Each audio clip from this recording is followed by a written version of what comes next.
ನಮಸ್ಕಾರ ಸ್ನೇಹಿತರೆ, ಎಲ್ಲರಿಗೂ ಬೆಳಗಿನ ಶುಭೋದಯಗಳು. Good morning everyone. ನಂಬಿಕೆಯು ಉಳಿಸ್ಕೊಂಡ್ರೆ ಬಾಳುತ್ತೆ, ಬಳಸಿಕೊಂಡರೆ ಸಾಯುತ್ತೆ ಸ್ನೇಹಿತರೆ. ಇಂದಿನ ಉದ್ಯೋಗದ ಸುದ್ದಿ, ECHS ನೇಮಕಾತಿ. ಮಾಜಿ ಸೈನಿಕರ ಕೊಡುಗೆ ಆರೋಗ್ಯ ಯೋಜನೆಯಲ್ಲಿ ಹಲವಾರು ಹುದ್ದೆಗಳನ್ನು ಕರೆದಿದ್ದಾರೆ. ಆ ಹುದ್ದೆಗಳ ಮಾಹಿತಿಗಳ ಸಂಕ್ಷಿಪ್ತ ವಿವರಗಳನ್ನು ನಾನೀಗ ನಿಮಗೆ ನೀಡ್ತೇನೆ. ಯಾರೂ ಇದುವರೆಗೂ ಚಾನಲ್ ಸಬ್ಸ್ಕ್ರೈಬ್ ಆಗಿಲ್ಲ, ನಿಮ್ಮ ಮೊಬೈಲ್ ಮೂಲಕನೇ ಅಪ್ಲಿಕೇಶನ್ಗಳನ್ನು ಹೇಗೆ ಹಾಕೋದು, ನಿಮ್ಮ ಮೊಬೈಲ್ನಲ್ಲೇ ನೀವು ಕೂತಂಥ ಸ್ಥಳದಲ್ಲೇ ನೋಟಿಫಿಕೇಷನ್ಗಳನ್ನು ಹೇಗೆ ಓಪನ್ ಮಾಡೋದು ಎಂಬ ಇತ್ಯಾದಿ ಮಾಹಿತಿಗಳನ್ನು ನಿಖರವಾಗಿ ತೋರಿಸ್ಕೊಡುತ್ತೆ ನಮ್ಮ ಯೂಟ್ಯೂಬ್ ಚಾನಲ್. ಈ ಕಾರಣಕ್ಕಾಗಿ ನೀವು ಚಾನಲ್ ಸಬ್ಸ್ಕ್ರೈಬ್ ಮಾಡ್ಕೊಳ್ಬೋದು. ಮಾಹಿತಿಗಳು ಇಷ್ಟವಾಗಿದ್ದಲ್ಲಿ ಲೈಕ್ ಮಾಡ್ಬೋದು. ನಿಮ್ಮ ಪ್ರಶ್ನೆಗಳನ್ನು, ಅಭಿಪ್ರಾಯಗಳನ್ನು ಕಮೆಂಟ್ ಬಾಕ್ಸ್ನಲ್ಲಿ ಹಾಕೋದ್ರ ಮೂಲಕ ಅಲ್ಲೇ ಉತ್ತರಗಳನ್ನು ಪಡ್ಕೊಳ್ಬೋದು. ಹಾಗೆ ಈ ಉದ್ಯೋಗದ ಸುದ್ದಿಗಳು ನಿಮ್ಮ ಸ್ನೇಹಿತರಿಗೆ, ಸಂಬಂಧಿಕರಿಗೆ, ನೆರೆಹೊರೆಯವರಿಗೆ, ಸಹೋದರರಿಗೆ ಅನುಕೂಲ ಆಗುತ್ತೆ ಅನ್ನೋದಾದ್ರೆ ಈ ವಿಡಿಯೋ ಲಿಂಕ್ಗಳನ್ನೆಲ್ಲ ಶೇರ್ ಮಾಡಿ ಅಂತ ಹೇಳ್ತಾ ಸ್ನೇಹಿತರೆ, ECHS ನೇಮಕಾತಿ ಅಂತ ಕೇಳ್ತಾರೆ. ಮಾಜಿ ಸೈನಿಕರ ಕೊಡುಗೆ ಆರೋಗ್ಯ ಯೋಜನೆ ಬೆಂಗಳೂರು. ಭಾರತ ಸರ್ಕಾರ ರಕ್ಷಣಾ ಸಚಿವಾಲಯದಲ್ಲಿ ಖಾಲಿ ಇರುವ ವಿವಿಧ ಹುದ್ದೆಗಳನ್ನು ಗುತ್ತಿಗೆ ಆಧಾರದ ಮೇಲೆ ನೇಮಕ ಮಾಡಲು ಅರ್ಜಿಯನ್ನು ಆಹ್ವಾನಿಸಲಾಗಿದೆ. ಹುದ್ದೆ ಒಂದು ಚಾಲಕ ಹುದ್ದೆ ಇದೆ, ಮಹಿಳಾ ಅಟೆಂಡೆಂಟ್ ಹುದ್ದೆ ಇದೆ, ಸಫಾಯಿವಾಲಾ ಹುದ್ದೆ ಇದೆ, ಚೌಕಿದಾರ್ ಹುದ್ದೆ ಇದೆ, ಡೆಂಟಲ್ ಹುದ್ದೆ ಇದೆ, ನರ್ಸಿಂಗ್ ಸಹಾಯಕ ಹುದ್ದೆಗಳಿದೆ, ಫಾರ್ಮಸಿಸ್ಟ್ ಹುದ್ದೆ ಇದೆ, ಲ್ಯಾಬ್ ಸಹಾಯಕ ಹುದ್ದೆ ಇದೆ, 6 ಇತರೆ ಹುದ್ದೆಗಳಿದೆ. ಒಟ್ಟು 14 ಹುದ್ದೆಗಳಿಗೆ ಅರ್ಜಿಯನ್ನು ಆಹ್ವಾನಿಸಿರ್ತಾರೆ ಸ್ನೇಹಿತರೆ. ಅರ್ಜಿ ಸಲ್ಲಿಸಲು ಸಂಬಂಧಿಸಿದ ಹುದ್ದೆಗಳಿಗೆ ವಿದ್ಯಾರ್ಹತೆ ಮತ್ತು ಅನುಭವವನ್ನು ಹೊಂದಿರಬೇಕು. ಮಾಜಿ ಸೈನಿಕರಿಗೆ ಆದ್ಯತೆ ನೀಡಲಾಗುವುದು ಅಂತ ಹೇಳ್ತಾರೆ ಸ್ನೇಹಿತರೆ. ಆಸಕ್ತ ಅರ್ಹ ಅಭ್ಯರ್ಥಿಗಳು ಅಧಿಕೃತ ವೆಬ್ಸೈಟ್ ಪ್ರವೇಶಿಸಿ ಅರ್ಜಿ ಫಾರ್ಮ್ ಪಡೆದು ದಿನಾಂಕ 29 ಫೆಬ್ರವರಿ 2024 ಒಳಗೆ ಕಚೇರಿಗೆ ಅರ್ಜಿ ಸಲ್ಲಿಸಬೇಕು ಅಂತ ಹೇಳ್ತಾರೆ ಸ್ನೇಹಿತರೆ. ಹೆಚ್ಚಿನ ಮಾಹಿತಿಗಾಗಿ ವೆಬ್ಸೈಟ್ ಪ್ರವೇಶ ಮಾಡಿ ಅಂತ ಹೇಳ್ತಾರೆ ಸ್ನೇಹಿತರೆ. ಮತ್ತೆ ತಡ ಮಾಡೋದು, ನಿಮ್ಮ ಮೊಬೈಲ್ನ ಗೂಗಲ್ ವೆಬ್ ಬ್ರೌಸರ್ ಓಪನ್ ಮಾಡ್ಕೊಳ್ಳಿ. ಸೊ ಅದ್ರಲ್ಲಿ ಗೂಗಲ್ ಸರ್ಚ್ ಇಂಜಿನಿಗೆ ಬನ್ನಿ. ಅವ್ರು ಹೇಳ್ತಾ ಇದ್ದಾರೆ ECHS ಅಂತ ಹೇಳ್ತೀರಾ ಸ್ನೇಹಿತರೆ. ನನ್ನ ಮೊಬೈಲ್ ಹಿಸ್ಟ್ರಿನಲ್ಲಿ ECHS.gov.in ಬಂದಿದೆ. ಇದ್ರ ಮೇಲೆ ನಾನು ಸಿಂಗಲ್ ಟಚ್ ಮಾಡ್ತೀನಿ. ನಂತರದಲ್ಲಿ ನೀವು ನೋಡ್ಬೋದು ಸ್ನೇಹಿತರೆ, ಇದೆ ಅಧಿಕೃತವಾದಂಥ ವೆಬ್ ಪುಟ.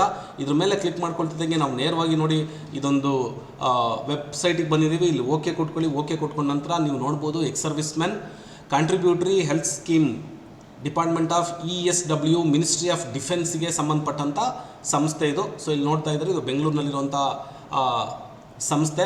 ಇಲ್ಲಿ ಎಲ್ಲಿ ಹುದ್ದೆಗಳನ್ನು ಕರೆದಿದ್ದಾರೆ, ಹೇಗೆ ಇದ್ರ ಮಾಹಿತಿಗಳನ್ನು ತಿಳ್ಕೊಳ್ಳೋದು ನೀವು ನೋಡ್ಕೊಳ್ಳಿ. ಒಮ್ಮೆ ಈ ವೆಬ್ಸೈಟನ್ನು ಸಮಗ್ರವಾಗಿ ನೋಡ್ಕೊಳ್ಳಿ ಸ್ನೇಹಿತರೆ.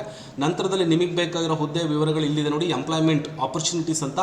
ಇಲ್ಲಿ ಅಡ್ವರ್ಟೈಸ್ಮೆಂಟ್ ಇದೆ, ಟೆಂಡರ್ಸ್ ಇದೆ. ಸೊ ನಾನೀಗ ಅಡ್ವರ್ಟೈಸ್ಮೆಂಟ್ ಮೇಲೆ ಕ್ಲಿಕ್ ಮಾಡ್ತಾ ಇದ್ದೀನಿ ಸ್ನೇಹಿತರೆ. ಸೊ ಈ ಅಡ್ವರ್ಟೈಸ್ಮೆಂಟ್ ಮೇಲೆ ಕ್ಲಿಕ್ ಮಾಡಿಕೊಂಡ್ರೆ ರೀಜನ್ ಸೆಂಟರ್ ಬಂದು ಅಹಮದಾಬಾದಲ್ಲಿ ಬೇರೆ ಇದೆ, ಅಲಹಾಬಾದಲ್ಲಿ ಬೇರೆ ಇದೆ, ಹಾಗೆ ಬೆಂಗಳೂರು ಇದೆ 4ನೇದು. ಸೊ ಈ ಬೆಂಗಳೂರಿನಲ್ಲಿ ನೀವು ನೋಡ್ಬೋದು ಸ್ನೇಹಿತರೆ, ಮೊದಲನೇ ಲಿಂಕೆ ಎಂಪ್ಲಾಯ್ಮೆಂಟ್. ಸೊ ಸ್ಟಾಫ್ ECHS ಅಂತ ಕೊಟ್ಟಿದ್ದಾರೆ. ಇದ್ರ ಮೇಲೆ ಸಿಂಗಲ್ ಕ್ಲಿಕ್ ಮಾಡಿಕೊಂಡ್ರೆ ಸಾಕು, ನಿಮಗೆ ಈ ಹುದ್ದೆಯ ನೋಟಿಫಿಕೇಷನ್ಗಳು ಓಪನ್ ಆಗುತ್ತೆ ಸ್ನೇಹಿತರೆ. ನೀವೀಗ ನೋಡ್ತಾ ಇದ್ದೀರಾ, ಇದೇ ಹುದ್ದೆಯ ನೋಟಿಫಿಕೇಷನ್. ಮೇಲ್ಭಾಗದಲ್ಲಿ ಇಂಗ್ಲೀಷ್ನಲ್ಲಿ ಕೊಟ್ಟಿದ್ದಾರೆ, ಕೆಳಭಾಗದಲ್ಲಿ ಕನ್ನಡದಲ್ಲಿದೆ. ಸೊ ನಾನು ಈ ಕನ್ನಡ ಪುಟವನ್ನು ಓಪನ್ ಮಾಡ್ಕೊಳ್ತಾ ಇದ್ದೀನಿ. OIC ಪಾಲಿಕ್ಲಿನಿಕ್ ಅಂತ ಇದೆ. ಪದವೀಧರರು ಕನಿಷ್ಠ 5 ವರ್ಷಗಳ ಕೆಲಸದ ಅನುಭವ ಆರೋಗ್ಯ ಸಂಸ್ಥೆಗಳ ಅಥವಾ ವ್ಯವಸ್ಥಾಪಕ ಸ್ಥಾನಗಳನ್ನು ಪಡೆದಿರಬೇಕು ಅಂತ ಹೇಳ್ತಾರೆ. ಹುದ್ದೆಗಳು ಒಂದಿದೆ, 75,000 ರೂಪಾಯಿ ನಿಮಗೆ ಸಂಬಳ ಇದೆ ಸ್ನೇಹಿತರೆ. ವೈದ್ಯಕೀಯ ಅಧಿಕಾರಿ ಇದೆ, ಅದಕ್ಕೆ 3 ಹುದ್ದೆಗಳಿದೆ, ಅದಕ್ಕೂ 75,000 ಇದೆ. ದಂತಾಧಿಕಾರಿ ಇದೆ, 75,000. ಪ್ರಯೋಗಾಲಯ ತಜ್ಞರಿದೆ, 28,000. ಇದಕ್ಕೆ BSc ಓದಿರಬೇಕು. ಲ್ಯಾಬ್ ಸಹಾಯಕರಿದೆ, DMLT ಲ್ಯಾಬೊರೇಟರಿ ಟೆಕ್ನಿಷಿಯನ್ ಕೋರ್ಸ್ ಆಗಿರಬೇಕು, 28,100 ಇದೆ. ಫಾರ್ಮಸಿಸ್ಟ್ ಇದೆ, B ಫಾರ್ಮ್ ಆಗಿದ್ರೆ ಸಾಕು, ನಿಮಗೆ 28,100 ರೂಪಾಯಿ ಸಂಬಳ ಸಿಗುತ್ತೆ. ನರ್ಸಿಂಗ್ ಸಹಾಯಕ ಇದೆ, BSc ನರ್ಸಿಂಗು, GNM ಅಂತ ಇದೆ, ಜನರಲ್ ನರ್ಸಿಂಗ್ ಆ್ಯಂಡ್ ಮಿಡ್ವೈಫರಿ ಅಂತ ಹೇಳ್ತಾರೆ, ಅದಕ್ಕೂ ಕೂಡ 28,100 ಇದೆ. ಡೆಂಟಲ್ ಇದೆ, ಅದಕ್ಕೆ 1 ಹುದ್ದೆ ಇದೆ, 28,100 ಇದೆ ಸ್ನೇಹಿತರೆ. ನೀವೇನಾದ್ರೂ ಡ್ರೈವಿಂಗ್ ಲವರ್ ಆದರೆ ಚಾಲಕ ಹುದ್ದೆಗಳಿದೆ. 8ನೇ ತರಗತಿಯನ್ನು ಓದಿದ್ದವರಿಗೆ ಡ್ರೈವಿಂಗ್ ಲೈಸೆನ್ಸ್ ಹೊಂದಿದ್ರೆ, 5 ವರ್ಷ ಅನುಭವ ಇದ್ದರೆ 1 ಪೋಸ್ಟಿಗೆ 19,700 ಇದೆ. ಮಹಿಳಾ ಅಟೆಂಡೆಂಟ್ ಇದೆ.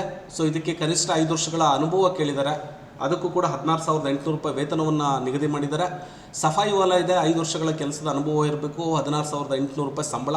ಚೌಕಿದಾರ್ ಹುದ್ದೆ ಇದೆ, ಸಶಸ್ತ್ರ ಪಡೆಗಳ 8ನೇ ತರಗತಿ ಅಥವಾ GD ಅಧ್ಯಯನವನ್ನು ಮಾಡಿರಬೇಕು ಅಂತೇಳಿ 16,800 ರೂಪಾಯಿ ಇದಕ್ಕೆ ನಿಮಗೆ ವೇತನವನ್ನು ನಿಗದಿಪಡಿಸಿದ್ದಾರೆ ಸ್ನೇಹಿತರೆ. ಸೊ ಇದು ನಿಮ್ಮ ನೋಟಿಫಿಕೇಷನ್. ಆದರೆ ಈ ನೋಟಿಫಿಕೇಷನ್ ಒಳಗಡೆ ಸಮಗ್ರವಾದ ಮಾಹಿತಿಗಳನ್ನು ಕೊಟ್ಟಿದ್ದಾರೆ. ಇದನ್ನೆಲ್ಲ ಅಧ್ಯಯನ ಮಾಡ್ಕೊಳ್ಳಿ. ಕನ್ನಡ, ಇಂಗ್ಲೀಷ್ ಮತ್ತು ಹಿಂದಿ 3ರಲ್ಲೂ ಕೂಡ ನಿಮಗೆ ಇಲ್ಲಿ ಹೇಳಿದ್ದಾರೆ. ಇದು 3ಅನ್ನು ಅಧ್ಯಯನ ಮಾಡ್ಕೊಳ್ಳಿ ಸ್ನೇಹಿತರೆ. ನಂತರದಲ್ಲಿ ಅಪ್ಲಿಕೇಶನ್ಸ್ ಎಲ್ಲಿ ಸಿಗುತ್ತೆ ಅಂದರೆ, ಮತ್ತೆ ಎಂಪ್ಲಾಯ್ಮೆಂಟಿಗೆ ಬರಬೇಕು, ಟೆಂಡರ್ಸಿಗೆ ನೀವು ಬಂದರೆ ಸಾಕು. ಸೊ ಇದ್ರ ಮೇಲೆ ಕ್ಲಿಕ್ ಮಾಡ್ಕೊಳ್ಳಿ ಸ್ನೇಹಿತರೆ. ನೇರವಾಗಿ ನಿಮಗೆ ಸೊ ಈ ಅಪ್ಲಿಕೇಶನ್ ಫಾರ್ಮೆಟ್ ಎಲ್ಲಿ ಸಿಗುತ್ತೆ ಅನ್ನೋದನ್ನು ಹೇಳ್ತಾರೆ. ಸೊ ಇಲ್ಲಿ ಟೆಂಡರ್ ನೋಟಿಫಿಕೇಶನ್ ಕೊಟ್ಟರೆ ಈ ಲಿಂಕ್ ಮೇಲೆ ಕ್ಲಿಕ್ ಮಾಡ್ಕೊಂಡ್ರೆ ಸಾಕು ಸ್ನೇಹಿತರೆ, ನಿಮ್ಗೆ ಅಪ್ಲಿಕೇಶನ್ ಫಾರ್ಮೆಟ್ ಓಪನ್ ಆಗುತ್ತೆ. ಇದೇ ಅಪ್ಲಿಕೇಶನ್ ಫಾರ್ಮೆಟ್. ಈ ಅಪ್ಲಿಕೇಶನ್ ಫಾರ್ಮೆಟನ್ನು ಪ್ರಿಂಟ್ ತೊಗೊಳ್ಳಿ, ಒಂದು 2 ಕಾಪಿ. ನೀವೇ ಒಂದರಲ್ಲಿ ರಫ್ ಆಗಿ ಭರ್ತಿ ಮಾಡಿ, ನಂತರದಲ್ಲಿ ಇನ್ನೊಂದು ಫೈನಲ್ ಆಗಿ ಫೇರ್ ಆಗಿ ಭರ್ತಿ ಮಾಡಿಕೊಂಡು ಇಲ್ಲಿ ಕೊಟ್ಟಿರೋ ಮಾಹಿತಿಗಳನ್ನೆಲ್ಲ ನೀವು ಮೆಡಿಕಲ್ ಫಿಟ್ನೆಸ್ ಸರ್ಟಿಫಿಕೇಟ್ ಕೇಳಿದರೆ ಇದನ್ನು ತೊಗೊಳ್ಳಿ. ಮೇಲ್ಗಡೆದ ಅರ್ಜಿ ಇದೆ, ಜನರಲ್ ಇನ್ಸ್ಟ್ರಕ್ಷನ್ ಕೊಟ್ಟಿದ್ದಾರೆ, ಇದನ್ನೆಲ್ಲ ಓದ್ಕೊಳ್ಳಿ ಸ್ನೇಹಿತರೆ. ಈ PDF ಅಲ್ಲಿ ಸಮಗ್ರವಾದ ಮಾಹಿತಿಗಳನ್ನು ಕೊಟ್ಟಿದ್ದಾರೆ. ನಿಮ್ಮ ಡಾಕ್ಯುಮೆಂಟ್ಸ್ ಕೇಳಿದ್ದಾರೆ, ಆ ಡಾಕ್ಯುಮೆಂಟ್ಸ್ಗಳನ್ನು ಏನೇನು ಡಾಕ್ಯುಮೆಂಟ್ಸ್ ಇರಬೇಕು ಅನ್ನೋದು ಮಾಹಿತಿಗಳನ್ನು ಇಲ್ಲಿ ಕೊಟ್ಟಿದ್ದಾರೆ ಸ್ನೇಹಿತರೆ.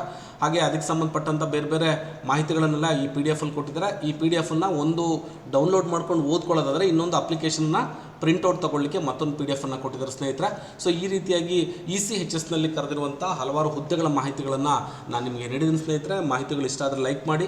ನಿಮ್ಮ ಪ್ರಶ್ನೆಗಳೇನಾದರೂ ಯೂಟ್ಯೂಬ್ ಕಮೆಂಟ್ ಬಾಕ್ಸ್ನಲ್ಲಿ ಹಾಕೋದ್ರ ಮೂಲಕ ಪ್ರಶ್ನೆಗಳಿಗೆ ಉತ್ತರಗಳನ್ನು ಅಲ್ಲೇ ಪಡ್ಕೊಳ್ಳಿ ಅಂತ ಹೇಳ್ತಾ ಸ್ನೇಹಿತರೆ, ನಾಳಿನ ಮತ್ತೊಂದು ಉತ್ತಮ ಉದ್ಯೋಗದ ಸುದ್ದಿಯೊಂದಿಗೆ ನಾನು ನಿಮ್ಮನ್ನು ಭೇಟಿ ಮಾಡ್ತೀನಿ. ಅಲ್ಲಿವರೆಗೂ ಶುಭ ದಿನ. Have a nice day. ಸರ್ವೇ ಜನ ಸುಖಿನೋ ಭವಂತು, ಸಮಸ್ತ ಸನ್ಮಂಗಲನಿ ಭವಂತು. ನಮಸ್ಕಾರ ಸ್ನೇಹಿತರೆ.